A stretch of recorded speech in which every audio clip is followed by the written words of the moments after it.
Good morning, everybody. Welcome to Ray Out of Horsemanship. I'm Luke Brown. I'm very excited to be with you guys here today. Today is Training Tip Tuesday, and before I tell you a training tip, well, it has to do with the horse that I'm riding this morning. And this is a Foxtrotter horse. Her name is Vixen. She's a very, very talented Foxtrotter.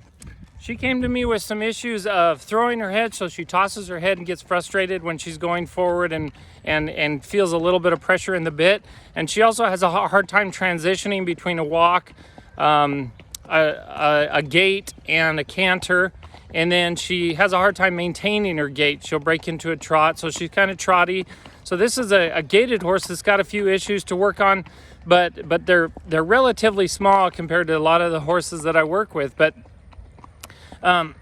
she's doing well. This is just her second day. Actually, I'm already riding her out on the urban trail and just working on some of the issues. She's a little bit spooky and a little bit sensitive around these more populated areas. Now, this isn't a heavily populated area, but there are a lot of things to be afraid of, for a horse to be afraid of, including dogs, donkeys, mules, cows, sheep, goats.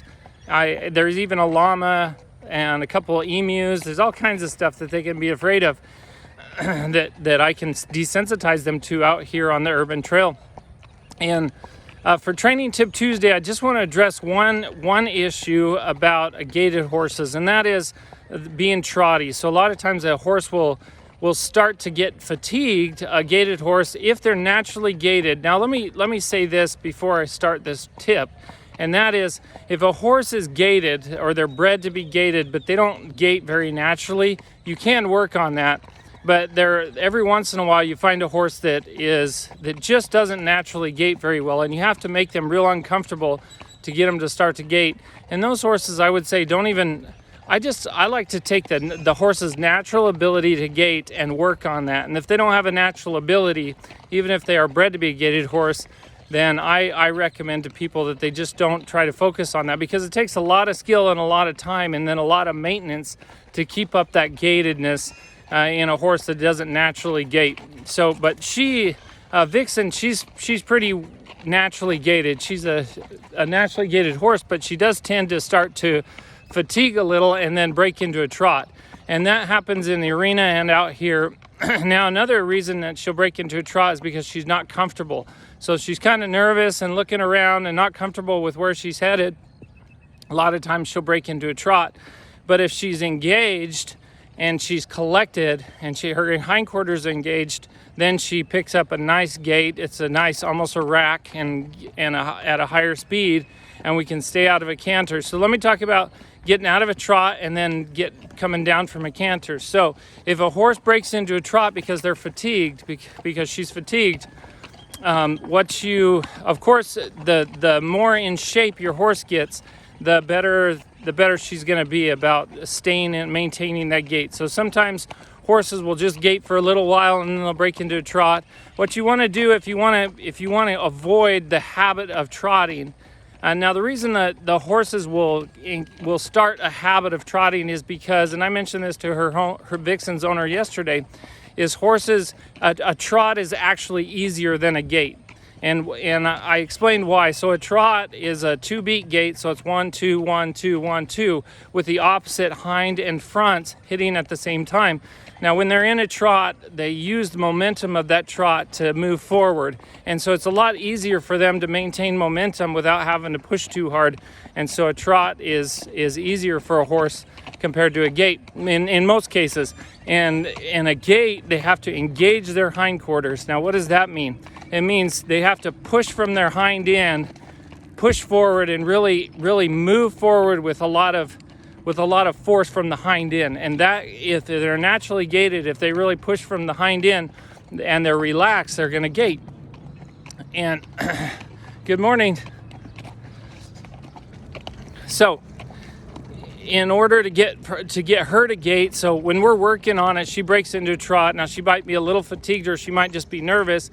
Then I'm just going to pick up on the reins slightly. So I'm going to put contact in the bit and get her to collect just a little bit through the bit and her pole. Now, I don't do this with much force, because I don't believe that you should constantly contact a horse's mouth in order to get them to gait. But when I'm first training them to do that, sometimes I'll do that.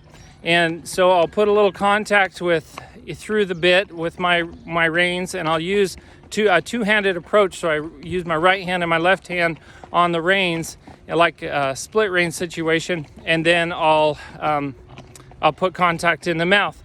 And again, it's light contact, it's not real heavy. And then I'll use my legs, put some energy in my legs, squeeze through her rib cage, and ask her to propel forward, ask her to start her engine and to start moving faster and pushing with her hindquarters.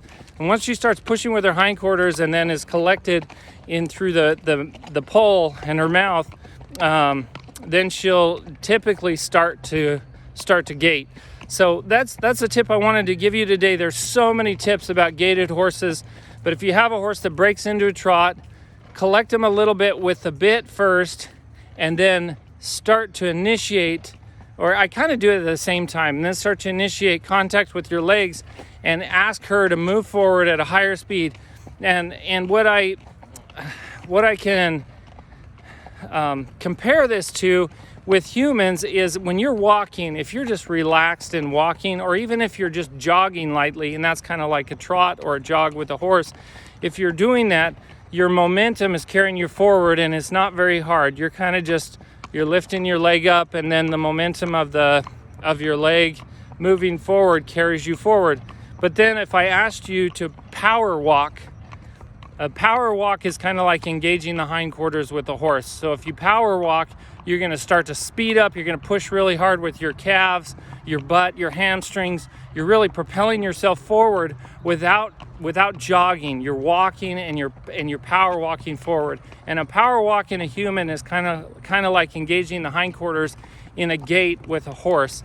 So think of that when you guys, if any of you who have horses that are gaited, work on that and make sure and contact us if you have any issues or any questions or any problems. And we'll have gaited horse training videos on our membership site in the near future as well.